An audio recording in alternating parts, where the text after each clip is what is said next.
I am strong when I am on your shoulders.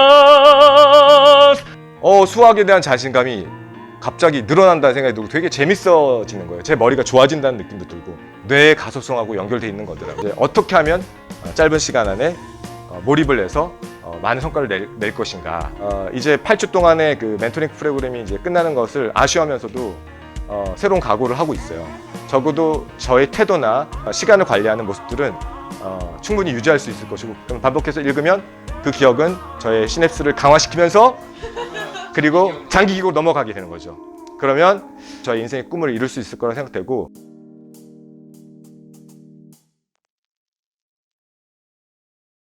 안녕하세요. 저는 그 대교의 해외 경영 지원팀에서 일하고 있는 앤디, 우리말 이름은 이훈주라고 합니다. 반갑습니다. 오늘 저는 그 완벽한 공부법이라는 책을 읽고 나서 그리고 이제 신현준 박사님께서 이제 주관하시는 멘토링 프로그램을 8주 동안 하고 나서 제가 변화된 부분, 제가 느낀 부분을 중심으로 간단하게 말씀을 전하고자 합니다. 제가 이 책을 읽기 전에 저는 이제 주로 이제 그 문학책을 좋아하거든요. 소설 같은 걸 좋아하고, 그리고 이제 글쓰기를 좋아하는데, 이제 좀 머리 많이 쓰고 이런 것들은 제가 나이 좀 들어서는 좀 피했었어요. 좀 귀찮기도 하고. 여기 이제 우리나라로 이직하기 전까지는 일본에서 생활을 했었는데, 거기는 사람이 좀 적은 데예요. 인구가 한 90만 정도 되고, 반경 30분 내에 바다가 있고 산이 있고 저수지가 있고 뭐 그런 동네였습니다. 그래서 거기서 혼자서 산책하고 생각하고 노을 지는 거 보고 글 쓰고 혼자서 노래 부르고 그렇게 생활하다가 노래까지 부르시고. 네. 들어왔는데 이직하고 나서 이제 그 전에 했던 업무랑 너무 달라져서 굉장히 그 정신적으로 스트레스를 많이 받았었습니다, 처음에. 근데 그 전에 했던 일은 이제 무역 일을 많이 했었고, 지금 이제 교육회사를 들어오게 돼서 뭐 딱 봐도 다르지 않습니까, 분위기가. 그래서 이제 그 마음은 이제 다시 새로운 일을 주어줬기 때문에 열심히 하고자 하는 마음은 충천했었는데, 역시 이렇게 습관이 지난 4년 반 동안 이제 다른 어떤 행동 패턴으로 살다 보니까 그걸 바꾸는데 시간이 많이 걸렸는데, 정말 운 좋게도 들어오자마자 정신 훈련을 할 수 있는 멘토링 프로그램을 이제 참가하게 돼서 개인적으로는 제가 인생에서 경험했던 큰 극적인 사건 중에 하나로 생각이 됩니다. 이 책을 읽고 나서 저는 이제 책을 읽는 중간중간 뭐 메모도 많이 하고 막 저는 책을 좀 더럽게 읽는 편입니다. 줄을 쫙쫙 긁거든요. 그래서 이 책을 요즘 뭐 이렇게 다시 읽고 나서 뭐 되팔고 이렇게 할 수가 없을 거예요. 왜냐면 너무 더럽게 쓰기 때문에. 그리고 이제 책이 내용이 읽다 보니까 책 내용 중에서 제 큰딸, 이제 중학생이 되는 딸하고 나누고 싶은 내용이 많아서 바로바로 카톡으로 찍어서 내용을 보냈고, 딸이 이제 책을 또 좋아하는 편이라서 조금 어려울 수도 있지만 딸하고 같이 책을 읽었습니다. 네, 그래서 굉장히 보람됐었고, 이 책을 처음에 읽을 때 완벽한 공부법 하면 여러분 어떤 생각이 떠오르세요? 저는 그런 생각이 떠올랐어요. 어릴 때 왜 시험 보기 전에 비법, 그죠? 비법이 여러 가지가 있는데 제 소원 중에 하나가 이렇게 책을 딱 이제 시험 볼 책을 딱 베고 딱 자고 일어나면 그 책 속에 있는 지식들이 다 머릿속에 빨려 들어오는 거죠. 그런 다음에 이제 저는 이제 그런 식으로 지식을 습득하고 지혜를 습득해서 금방 아주 지혜로운 어떤 사람으로 변하는 그런 꿈을 가진 적이 있었는데, 그러면 이 책을 보면은 내가 혹시 그렇게 될 수 있을까라는 그런 생각을 하면서 책을 읽었습니다. 아마 모르긴 해도 저 말고 다른 분들도 그런 생각을 많이 하셨을 것 같아요. 이 책은 여러 가지 챕터들로 이루어져 있어요. 뭐 믿음, 메타인지, 그리고 뭐 기억, 목표, 동기, 뭐 사회성, 모험, 여러 가지 챕터들로 나눠 있는데, 그 책들을 이제 하나하나 읽다 보면은 내용이 이제 예전에도 이제 자기 개발서 같은 것들이 많았는데, 사실 뭐 자기 개발서를 좋아하는 분들도 계시고 또 이제 비판하는 분도 계시지만 저는 상당히 좋아하는 편이었어요. 20대 때, 30대 초반까지도 많이 읽었었는데, 그 뒤로는 이제 제가 소설이나 이제 문학 쪽에 침투를 해가지고 많이 접하지 않다가 다시 이 책을 딱 접했는데, 다시 그때처럼 되게 뜨거운 뭔가가 울컥 막 이렇게 솟아오르는 그런 게 느껴지는 거예요. 왜냐면 이 책 하나, 챕터 하나하나에 들어있는 일화들이라 했지, 실험 얘기들이, 어쩌면 제가 나이가 들었음에도 불구하고 저를 바꿔줄 수 있겠다라는 어떤 그 희망적인 어떤 에너지가 느껴졌기 때문이거든요. 그래서 그 책을 읽는 동안 뭐 어떻게 생각하실지 모르겠지만 머릿속에서 막 폭죽이 막 터지고, 그렇게 저한테 예, 마음이 막 들떠지고, 예, 환해지고 그런 경험을 너무 많이 했어요. 너무 많이 했어요. 그래서 그런 벅찬 느낌을 오랜만에 가질 수 있게 돼서 참 좋았고요. 그 책들의 내용 중에 이제 몇 개를 소재 삼아서 저의 이야기를 이어가자면, 이 작은 성공이라는 얘기가 나오죠. 신 박사님께서 이제 사가란이라는 스리랑카의 후배한테 논문을 쓸 수 있는 어떤 그 요령을 알려줬던 얘기들. 뭐 읽어보셨던 분들도 계시겠지만 잠깐 소개를 하자면, 이 사가란이라는 친구는 실험도 잘하고 되게 똑똑한 친구인데 이 논문만 닥치면은 굉장히 자신감을 잃고, 예, 주눅이 들고, 그래서 그걸 이제 그걸 이제 지켜보시던 선배였던 신영준 박사께서 옛날 생각하면서 좀 도와주고 싶다. 그래서 이제 코치를 해주신 거죠. 사가란, 논문을 연기까지 지금 쓸 땐 말이지, 다른 건 다 필요 없어. 이 초고를 할 때까지는 실험도 하지 말고 집에도 가지 마. 그게 포인트야. 사가란이 뭔가 좀 뭔가 있어 보이지 않습니까? 신영 박사께서. 네, 독특하잖아요. 그러니까 그 말을 그대로 이제 들은 거죠. 그러고 나서 3박 4일 동안 집에 안 가고 진짜 실험도 이제 자제하고 논문을 썼어요. 아주 잘 쓰지는 못했지만 이제 입학하고 이제 몇 년 지나 처음으로 논문 하나 소고를 만드는 그런 경험을 합니다. 근데 이 결과가 어떻게 됐을까요, 여러분? 이 결과는 이 사가란이 그때부터 이제 승승장구하는 계기가 됩니다. 전환점이 되죠. 논문 하나 쓰니까 이제 지도 교수님 앞에서도 당당하게 어떤 논문을 가지고 얘기할 수 있는 그런 상황이 되고, 그 뒤로는 이제 제1저자로서도 논문을 많이 써내면서 성공을 경험하게 되는데, 그 모든 것들이 바로 앞에 경험했던 그 작은 성공의 경험이 바로 발단이 됐던 거죠. 그리고 나서 이제 훌륭하게 이제 박사를 과정 마치고 지금은 글로벌 파운드리라는 데서 과정. 네, 반도체 뭐 책임 엔지니어로 일하고 있다고 들었습니다. 근데 이 경험을 저도 사실 저도 했었고 이제 제 주변에 있는 사람들 통해서도 많이 봤었는데, 저는 이제 사회학을 전공을 했습니다. 학부에서. 근데 수학을 이제 문과로 이제 저희 때는 이제 문과, 이과 이렇게 나눠졌는데, 고등학교 때 이제 문과로 갈지 이과로 갈지 고민하다가 서점을 한번 들렀어요. 서점을 들러서 이제 그때 당시에 이제 수학의 정석 뭐 이런 게 있었는데, 이제 문과는 요만하고 이제 이과는 이만한 거예요. 그러니까 갑자기 수학을 싫어하진 않았는데 중학교 때 숨이 확 막히는 거예요. 그래서 저는 문과를 택했습니다. 그래서 수학을 싫어하진 않았어요. 네, 뭐 따라 했어요. 했는데 중학교 때 제가 육상을 하면서 이제 뭐 그 육상 선수로서 활동하면서 막 시험을 자꾸 빠지고 하니까 성적이 계속 떨어지는 거죠. 그래서 이제 중학교 때까지만 하고 고등학교 때 가서는 이제 공부에 이제 매진을 했는데, 이미 이 우리나라 입시제도 하에서 여러분도 다 겪으셨겠지만 선행학습을 했던 친구도 되게 많았어요. 저도 열심히 이제 고등학교 때부터 따라잡으려고 애를 썼지만 이 수학이나 영어를 선행학습을 했던 친구들을 하고 같이 상대하는 건 너무 힘든 일이었죠. 그래서 많이 힘들었고, 영어나 다른 과목들 뭐 이런 거는 다 이제 어느 정도 이제 할 수 있었는데 수학이 굉장히 힘들어서 고민을 많이 했어요. 어떻게든 뭐 열심히 해보려고 노력했지만, 그래서 제가 이제 고등학교 1학년 때 혼자 고민하다 생각했던 방법이, 수학을 전교에서 내로라 하는 친구들 찾아다니면서 수학을 어떻게 잘할 수 있는가를 이제 물어보는 거를 이제 해보기로 했어요. 그래서 제가 이제 원래 수학을 잘했던 친구, 못했는데 잘했던 친구, 그리고 뭐 과외를 받는 친구, 선행학습 못했던 친구들, 그리고 저처럼 또 고민하고 있는 친구들하고 여러 얘기를 많이 하다가 나름대로 이제 어떤 식으로 접근해봐야겠다라고 생각을 정리했던 것이, 그렇게 어려운 생각은 아니지만 하나는 그거였어요. 책을 두 가지 방법이 있는데, 하나는 기본 이제 원리를 익히고 나서 그 다음에 이것들을 소화했는지를 이제 체크를 해야 되는데, 그 전에는 이제 소화를 하기 위해서 기본 문제를 풀어보기도 하고, 아니면 진도 나가기 바쁘니까 바로 그 다음 단어로 넘어가 막 그랬었는데, 이거를 기본 문제를 푸는 거랑 안 푸는 거랑 차이가 너무 크잖아요, 그죠? 그래서 그 기본 문제를 반드시 풀고 넘어가니까 원리가 일단은 이해가 됐죠. 그 다음 두 번째 단계는 뭐였냐면, 수학에서는 이제 정석 같은 데 보면 이제 기본 정석 있고 실력이 있듯이 응용 문제를 풀어야 돼요. 왜냐면은 기본 문제를 풀고 원리를 보고 나서 이 기본 문제를 푸는 것은 바로 푸는 거기 때문에 어렵지 않습니다. 근데 이것들이 이제 좀 섞여 있는 좀 수준이 높은 응용 문제를 풀 때는 생각을 많이 해야 되는데, 그 전에 이제 제가 수학을 힘들어할 때 생각했던 거는 시간이 모자라니까 어려운 문제를 딱 맞닥뜨리면은, 여기 수학과 전공하신 분도 계신데 흐뭇하게 저를 쳐다보고 계시네요. 하다가 한 10분, 20분, 30분 시간이 지나면 초조해지는 거예요. 왜? 다른 공부를 해야 되니까. 그러면 해답지를 바로 뒤로 딱 봐요. 그럼 공식이 나오죠.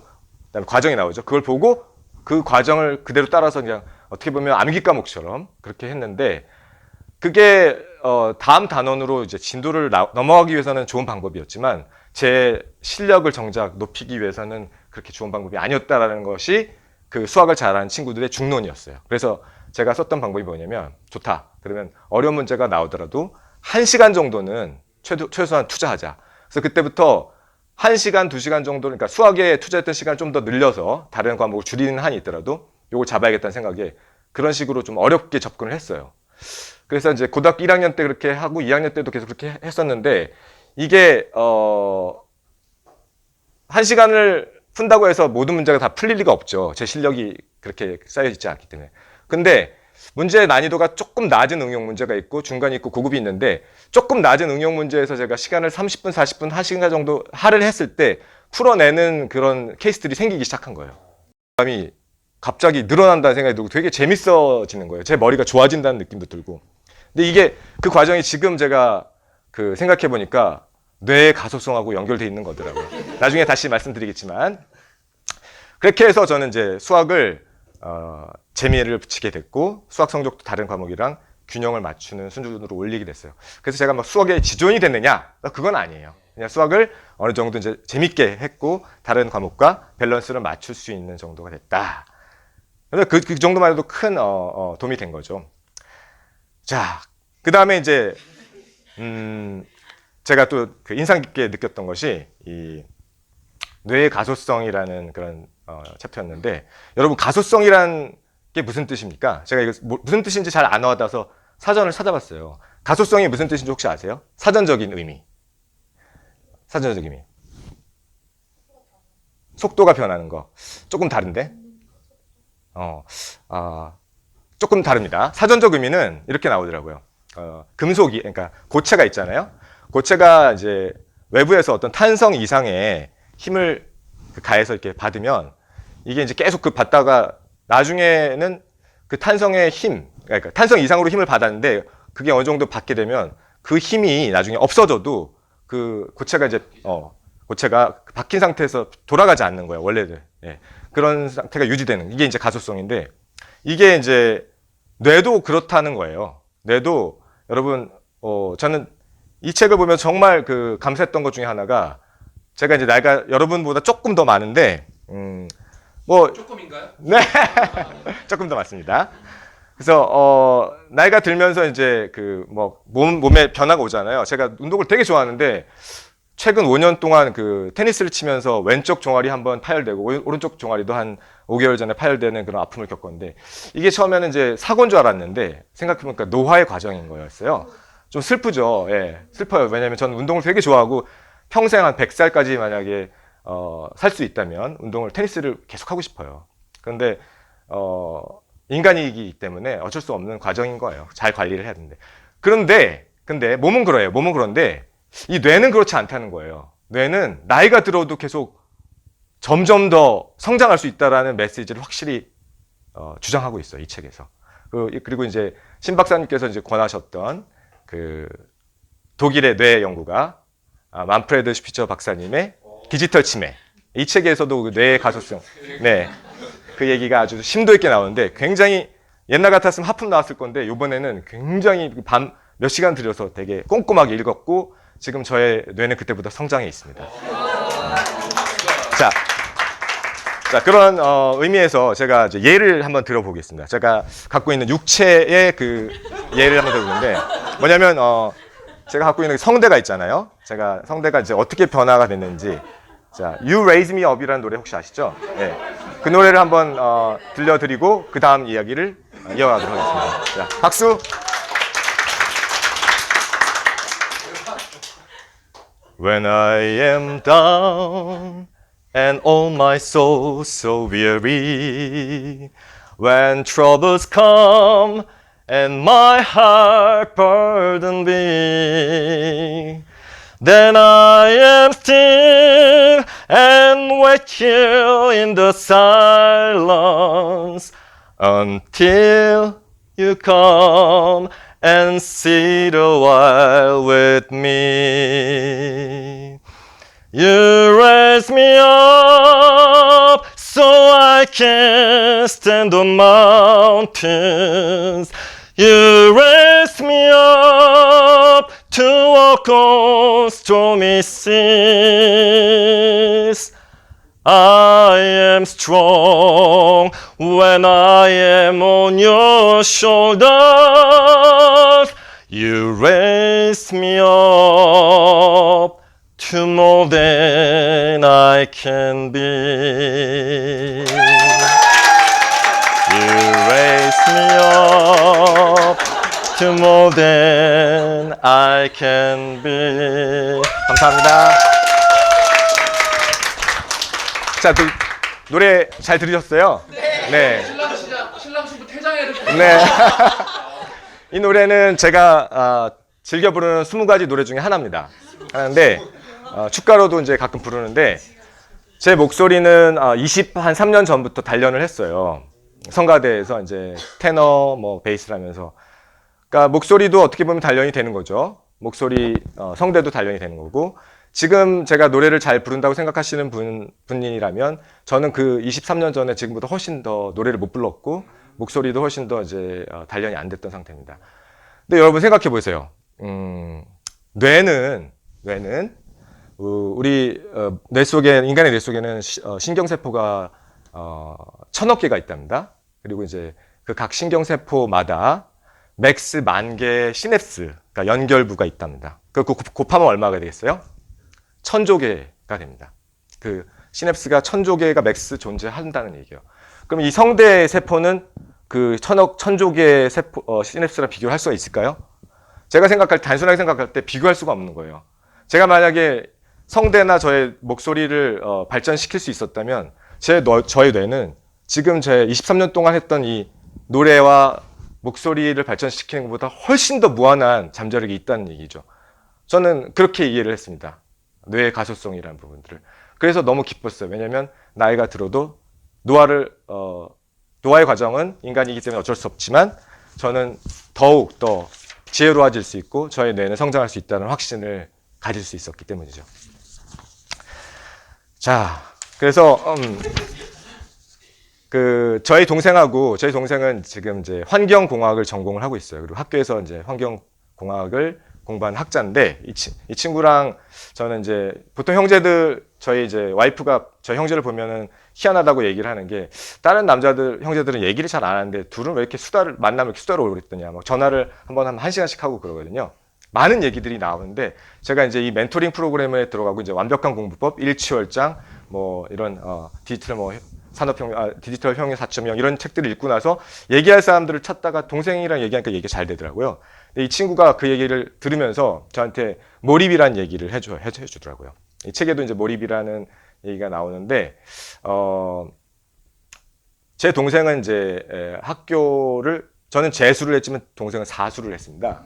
이제 왜 그렇게 됐냐면 아버지의 뒤를 잇는다고 이제 사관학교를 가고 싶었는데 이 친구가 수학도 잘했고 뭐 공부도 괜찮게 했는데 시험 보는 전날 맹장염에 걸리지 않나 아니면 시험 보는 날 너무 긴장을 해가지고 시험 답안을 밀릴 때도 있었고 뭐 여러 가지 그런 해프닝이 있어서 물론 그것도 이제 실력이라고 볼 수 있겠지만 제가 볼 때는 좀 운이 없었던 것 같아요.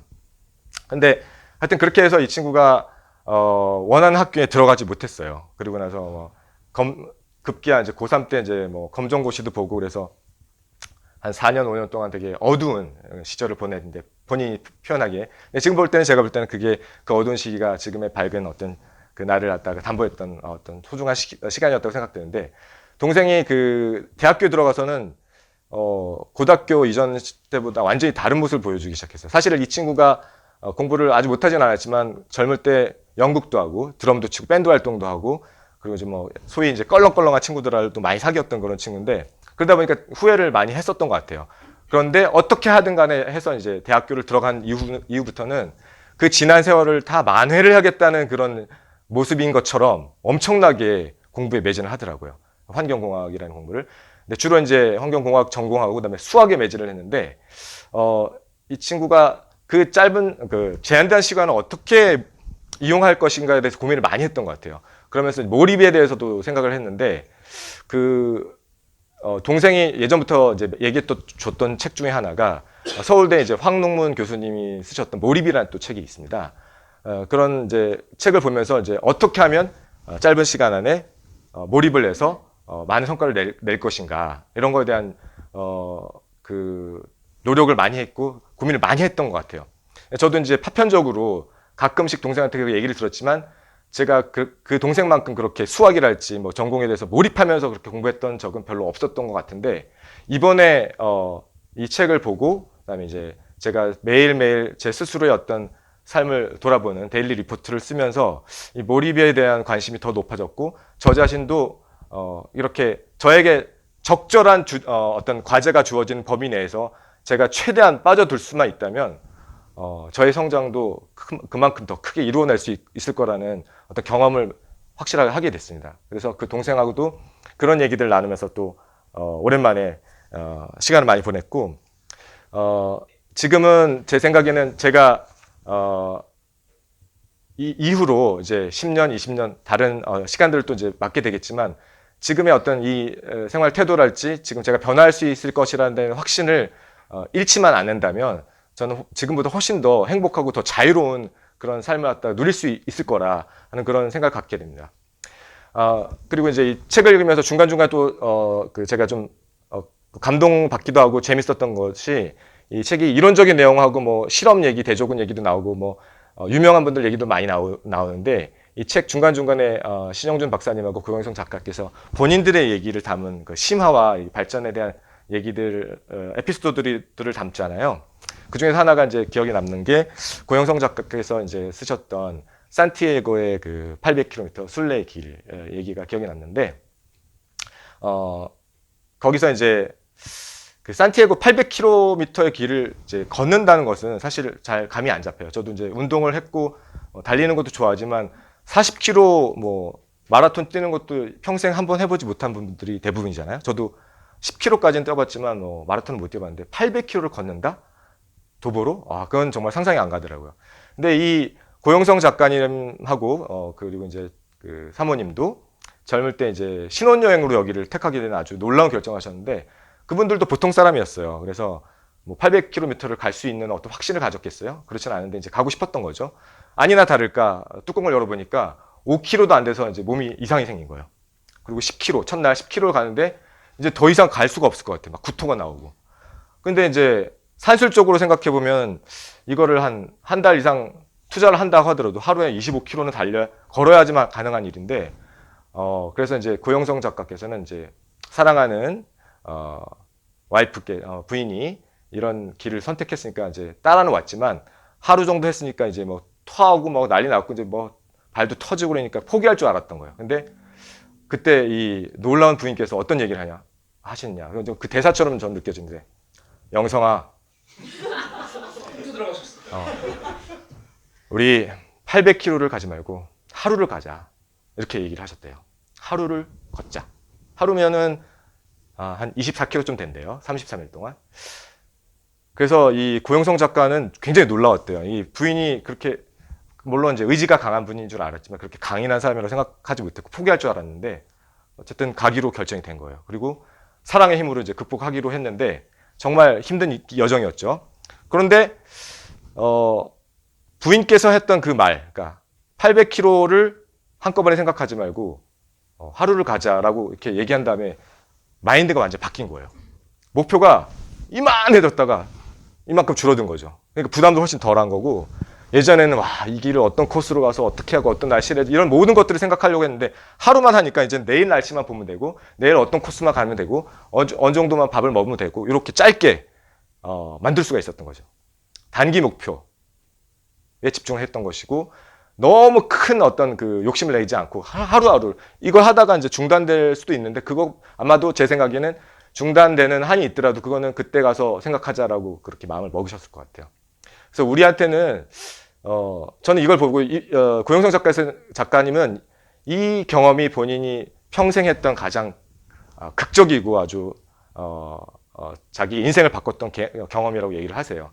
하나는 이제 아름다운 와이프를 만난 거, 두 번째는 이렇게 목표를 어떻게 이루어낼 수 있는지, 그 중에서도 이제 big, hairy, audacious goal을 어떻게 이루어낼 수 있는지 이 산티아고의 순례의 길을 통해서 깨닫게 됐다는 거죠. 저는 물론 아직 그렇게 위대한 일을 하진 못했지만 이 얘기를 듣고 가슴이 엄청 뜨거워졌어요. 왜냐면 고영성 작가님 제가 이제 사진을 봤는데 그렇게 막 멋슬면도 아니고 되게 날씬하신 것 같아요. 되게 그래서 체력적으로도 저보다 이렇게 뛰어날 것 같지 않고 물론 정신적인 부분은 다르겠지만 근데 이런 분이 그런 엄청난 일을 해냈다는 것은 나도 한번 해볼 수 있다. 뭐 육체적인 거든. 그리고 이런 분이 이제 그런 육체적인 것들을 얘기하면서 어떤 뇌의 얘기, 마음의 얘기, 노력의 얘기 이런 것들을 끌어내는데 그 말들이 이제 딴 사람들의 얘기도 많이 했지만 본인들 얘기를 하는 거기 때문에 훨씬 더 인간적으로 다가오더라고요. 그래서 이 책을 쓴 저자들이 자신의 얘기를 통해서 했던 것들이 저는 이 책에서 좀 많이 와닿았던 그런 내용들 중에 하나였던 것 같습니다. 저는 이제 8주 동안의 그 멘토링 프로그램이 이제 끝나는 것을 아쉬워하면서도 새로운 각오를 하고 있어요. 저는 이제 앞으로 매주 한 권씩 책을 읽겠다라고 이렇게 다짐할 수는 없지만 적어도 저의 태도나 저 어떤 시간을 관리하는 모습들은 충분히 유지할 수 있을 것이고 그렇게 하고자 마음을 먹었습니다. 다짐을 했고요. 그럼으로써 그리고 이제 이런 다짐을 갖다가 이제 반복하기 위해서 그냥 저 혼자 생각하는 게 아니라 이 책들을 계속 읽어 나갈 것이고 특히 완벽한 공부법 일취월장 그리고 아까 얘기했던 그 디지털 치매 이런 책들을 시간 날 때마다 좀 제가 기억하고 싶었던 내용들을 반복해서 읽을 거예요. 그럼 반복해서 읽으면 그 기억은 저의 시냅스를 강화시키면서 그리고 장기 기억으로 넘어가게 되는 거죠. 그러면 저도 분명 제가 이루고 싶은 저의 인생의 꿈을 이룰 수 있을 거라 생각되고 지금 떠오르는 많은 사람들이 있어요. 뭐 박찬호 저랑 동갑이거든요. 박찬호 그다음에 김연아 그다음에 수영 선수 누구죠? 박태환 그다음에 뭐 그런 사람들이 사실은 처음에 애로사항이 많았어요. 뭐 박태환도 몸이 허약해서 시작했다고 하고 그다음에 여기 뭐 이제 책에도 나오지만 그 고졸 출신의 어떤 수석 Y수석이라는 분 계시죠? 그분도 보통 사람이지만 자기가 거기에 완전히 올인을 해서 모든 어떤 그 노력을 다해서 뭐 박사 출신 해외파 박사 출신들도 이렇게 함부로 넘지 못하는 그런 어떤 내공을 만드는 수준까지 갈 수 있었던 거죠. 저는 그런 생각을 해요. 이분들이 과연 이런 비밀을 혹시 알고 하셨을까? 이런 생각이 드는데 저는 그 비밀을 잘 몰랐었고 이번에 알게 됐기 때문에 굉장히 운이 좋은 케이스라고 생각되고 여기 계신 여러분들도 엄청난 그 운을 만나신 게 아닌가라는 생각을 하게 됩니다.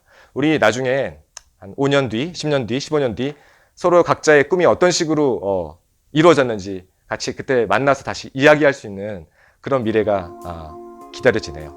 감사합니다. 네.